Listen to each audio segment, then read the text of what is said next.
You mentioned transformation as a philosophy and a principle that underpins a lot of the work that you've done post-1994 in the country. It's still a talking point, transformation in South Africa right now, and some people feel that not enough has been done to democratize the economy of this country. What do you think? There has been a retrogression.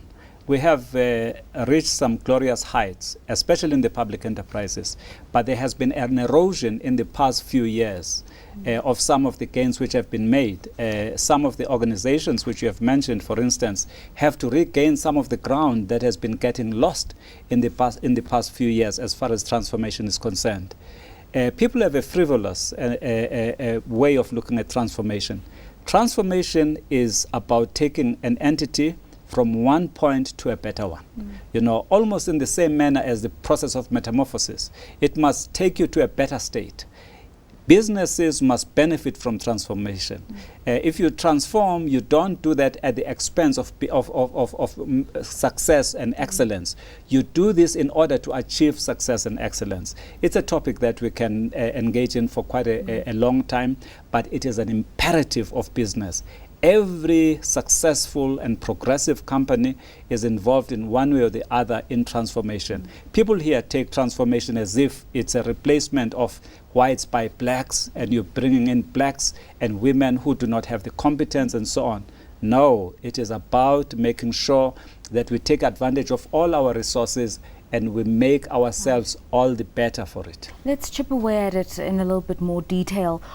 BEE seems to be the visible engine through which transformation is being pursued, and yet people are lamenting slowed pace of ownership by blacks of listed stakes in listed companies, limited black equity, and just a resistance psychologically to the need to really reconstruct this economy. What do you make of BEE in terms of the targets that have been set, the targets that are not being met, and the fact that not enough black ownership of strategic assets is taking place? I think it's regrettable that there hasn't been a meeting of targets as far as BEE is concerned, and that there's been a tendency to concentrate all BEE benefits in the hands of a few people.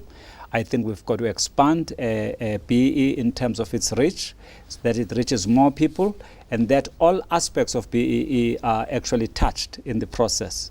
But one must bear in mind that unless you challenge for change, you agitate or instigate for change, change must have its champions. There must be people who are devoted to achieving transformation, and that those are not necessarily the people who are going to take all that comes of that. So there must be champions of change, and you will have people who will resist change.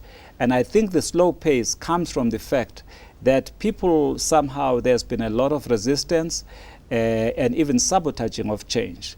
And certain of the people get co-opted to give impressions as if change is taking place. BEE deals are being cut, when in actual fact... What's your experience? I mean, some people would argue you're a BEE champion yourself.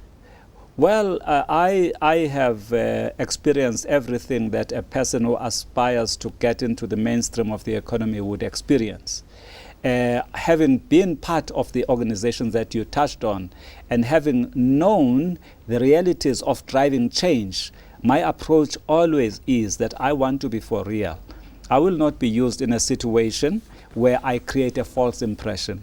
And I encourage everybody who is involved. I have no respect for somebody who is prepared to sell their name as a label for an entity and gives a false impression. So my approach is that we must be true to this, because our government and the new dispensation is driving this to achieve transformed economic environment. Okay, we're going to continue speaking in this track. We're speaking to Bongani Khumalo, a leader who says he's for real, his integrity is intact, and he's committed to changing and transforming this economy in whatever way that he can through his own business dealings and transactions. He has an MA from Fairfield, Connecticut, an MBA from Henley College in the United Kingdom, yet he keeps a herd of Nguni cattle, would you believe, in his traditional homestead in KwaZulu-Natal.